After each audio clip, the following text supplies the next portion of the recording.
If you have used freecad, you will see several recently edited projects on the start screen when you launch it. You can directly click and open them. For example, we click on a project named Fork to open it. The Close button below can be used to close this. Let's try using the same method to open and close two other projects. We can also click the Open File button to select and open a project from our local disk.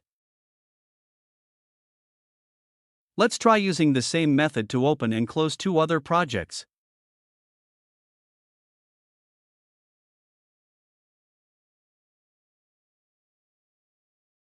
Alternatively, we can also click the File option in the menu bar, then click Open to accomplish the same action.